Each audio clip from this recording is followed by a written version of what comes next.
Ada yang nanya, gimana kalau awalnya selingkuhan terus akhirnya dinikahin dan jadi istri sah? Oke, kita bicara pakai logika, nggak perlu pakai emosi, apalagi pakai nafsu. Status memang bisa berubah dari cadangan jadi utama, tapi fondasinya itu nggak akan pernah bisa diubah. Contoh, sebuah bangunan yang dibangun di atas tanah sengketa selamanya akan dihantui sama ketidakpastian. Hubungan juga kayak gitu. Kalau lo berhasil jadi istri karena hasil mencuri waktu dan pengkhianatan, maka lo lagi duduk di kursi yang lo tahu persis cara mencurinya. Ketenangan lo sekarang itu tuh semu. Kenapa? Karena sekarang lo harus hidup dengan laki-laki yang udah terbukti bisa berkhianat, dan dia harus hidup dengan perempuan yang udah terbukti mau diajak berkhianat. Panggung sandiwaranya tuh udah selesai. Sekarang gak ada lagi dandan cantik sembunyi-sembunyi. Sekarang isinya adalah tagihan, cucian, dan realita hidup lainnya. Sama kayak yang dirasain istri sah dulu. Bedanya tuh satu, istri sah dulu kehilangan penipu, sedangkan lo baru aja resmi memenangkan seorang pengkhianat. Kira-kira siapa yang sebenarnya lebih beruntung? Istri sah. Status sah itu cuma di atas kertas, tapi kepercayaan nggak akan pernah bisa tumbuh di lahan yang tandus. Tapi kak, suamiku sekarang bahagia kok sama selingkuhannya. Ya harus bahagia dong. Bayangin, dia udah ngorbanin nama baik, ngerusak rumah tangga, sampai dihujat orang sekampung demi perempuan itu. Kalau sekarang nggak pamer bahagia, ya tinggal kelihatan gobloknya doang kan. Di depan kamera tuh emang harus kelihatan best couple banget, tapi di belakang percaya deh sama gua, nggak ada maling yang bisa tidur nyenyak, karena mereka berdua sama-sama tahu rahasianya. Si cowok tahu si cewek mau diajak selingkuh, dan si cewek tahu si cowok punya bakat buat berkhianat. Tapi kan kak, kalau udah jodoh nggak akan kemana. Jodoh nggak akan kemana itu sering banget disalahgunakan sama orang yang males pakai otaknya untuk membedakan mana takdir, mana pilih. Ada yang nanya, gimana kalau awalnya selingkuhan terus akhirnya dinikahin dan jadi istri sah? Oke, kita bicara pakai logika, nggak perlu pakai emosi, apalagi pakai nafsu. Status memang bisa berubah dari cadangan jadi utama, tapi fondasinya itu nggak akan pernah bisa diubah. Contoh, sebuah bangunan yang dibangun di atas tanah sengketa selamanya akan dihantui sama ketidakpastian. Hubungan juga kayak gitu. Kalau lo berhasil jadi istri karena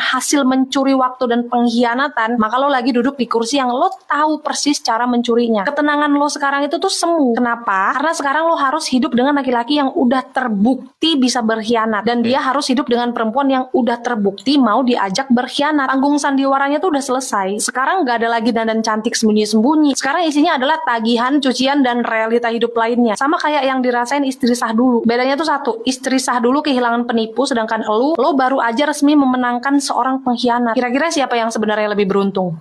Istri sah. Status sah itu cuma di atas kertas, tapi kepercayaan nggak akan pernah bisa tumbuh di lahan yang tandus. Tapi kak, suamiku sekarang bahagia kok sama selingkuhannya. Ya harus bahagia dong. Bayangin, dia udah ngorbanin nama baik, ngerusak rumah tangga, sampai dihujat orang sekampung demi perempuan itu. Kalau sekarang nggak pamer bahagia, ya tinggal kelihatan gobloknya doang kan. Di depan kamera tuh emang harus kelihatan best couple banget, tapi di belakang percaya deh sama gua, nggak ada maling yang bisa tidur nyenyak, karena mereka berdua sama-sama tahu rahasianya. Si cowok tahu si cewek mau diajak selingkuh, dan si cewek tahu si cowok punya bakat buat berkhianat. Tapi kan kak, kalau udah jodoh nggak akan kemana. Jodoh nggak akan kemana